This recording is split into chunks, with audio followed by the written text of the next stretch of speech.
Hi guys, welcome to another beer review. Got a beer from a brewery that I've been wanting to try for quite a while now, and yeah, really hyped up brewery based in Berlin, which, you just need to look on Facebook and all the events that are happening. They've even got events where, like, they've got live, like, porn being played with a soundtrack. It's, you can find all sorts of weird and wonderful things in Berlin, and the craft beer scene is just out of this world. I mean, you've got like Mikella there now, you've got Stone Brewing, you've got Brewdog.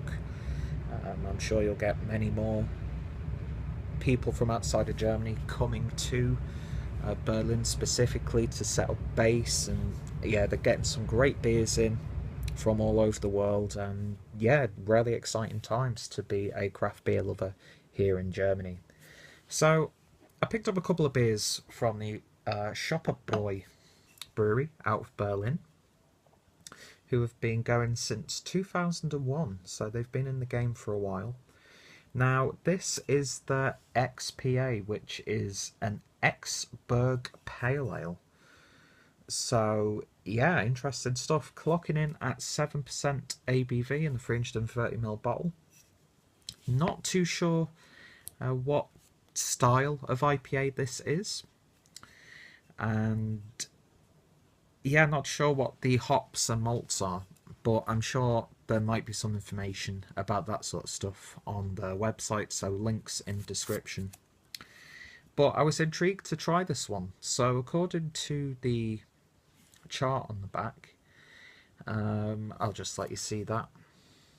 Lighting's not great in here. So it's got 4 out of 5 on bitterness, 4 out of 5 on hop aroma, and then 3 out of 5 on malt aroma. So, yeah, could this be a West Coast style IPA? I'm not too sure. Anyway, intriguing artwork, both on the front and the back. You've got a nice label on the neck also, and there is the Schoppe Bräu crown.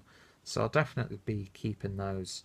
I'll have to look into what the name actually refers to specifically, but yeah, let's just get into this one.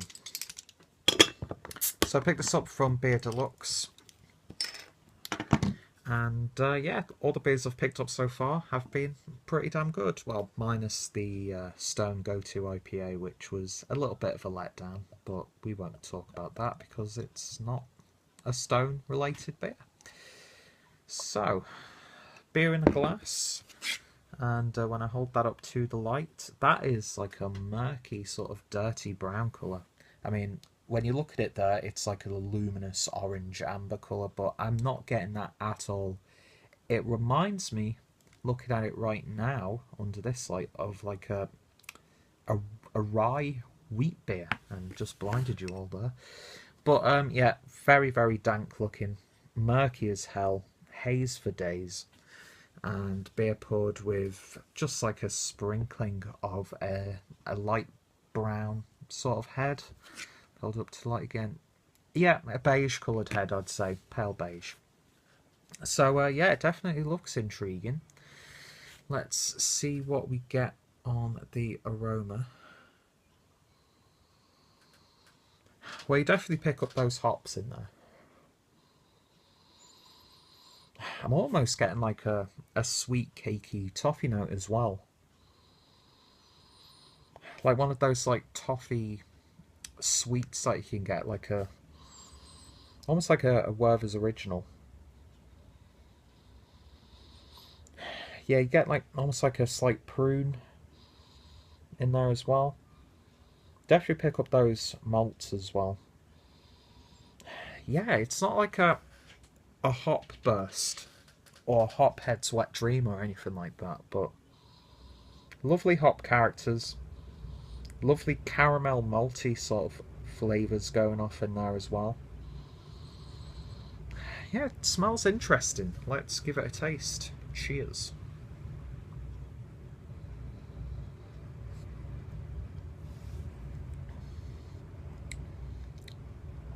Well, very bitter. Starts off bitter, but then intensifies more towards the back end.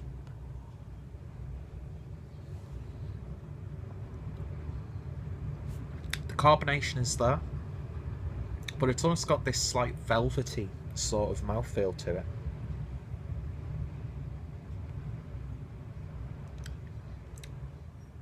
Yeah, that hop presence is creating a really nice intense bitterness. But actual flavours,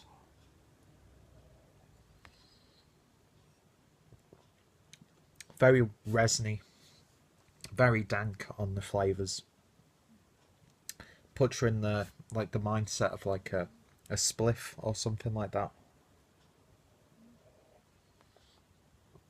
But then I get this sort of like caramel flavour in there as well, and a slight toffee flavour, which I'm guessing, well, it is coming from those malts.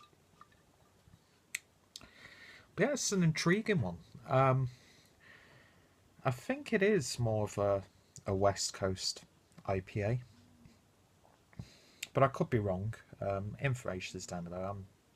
I know absolutely jack shit when it comes to beer, but I still continue to make these videos anyway. But yeah, when you get that head in there, that velvety mouthfeel becomes a little bit creamy. Not to the point where there could be lactose in there, but it's got a nice smooth body to it. But it's not too heavy either.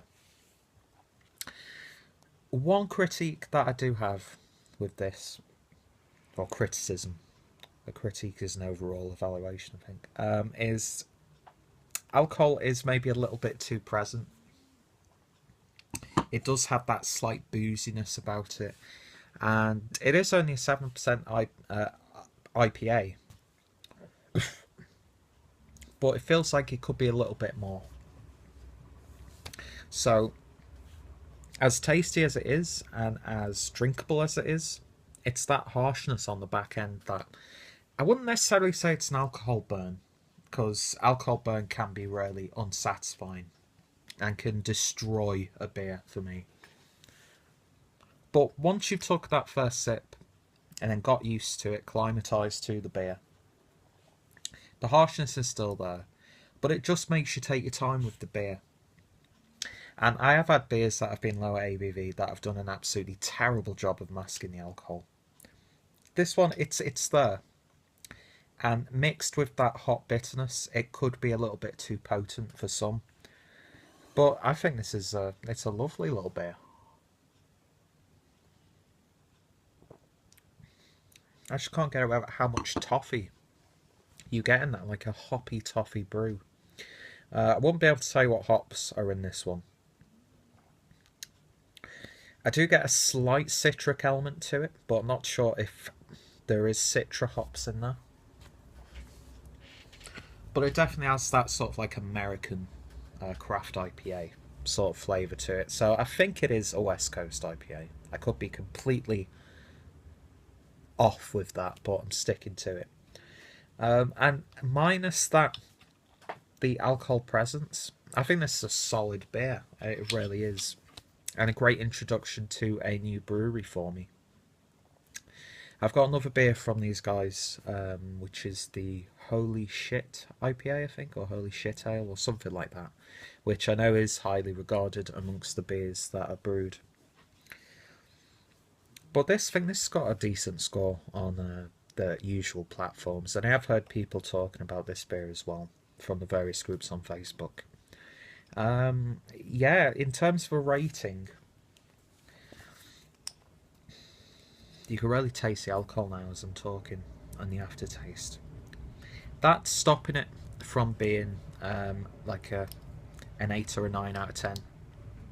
But the beer as it is, I think a 7 out of 10 is a good score. Definitely worth tracking down if you're ever in Berlin and you come across it. Give it a go if you want something that's a little bit potent. It has that potent element, but it's not too much, if that makes sense. But aside from that, great hop character, lovely sweet malt presence as well, nice body to it. It's just that alcohol is a little bit off-putting for me. So 7 out of 10, maybe 7.5. It's definitely an above average IPA, and it's one that I would probably try again, but I could think of other beers like this brewed in Germany that I would pick over it. So if you've tried this one, as always, let me know your thoughts and opinions. If you've tried anything from the Schoppe Bräu brewery, then let me know in the comments also. And yeah, check out my German craft beer playlist for some more fantastic German craft beers. Follow me on the usual social media platforms if you feel like it. And most importantly, I hope you'll join me again for another beer review sometime soon. So thank you guys for watching, and I shall hopefully see thee later. It is becoming a thing now. Cheers.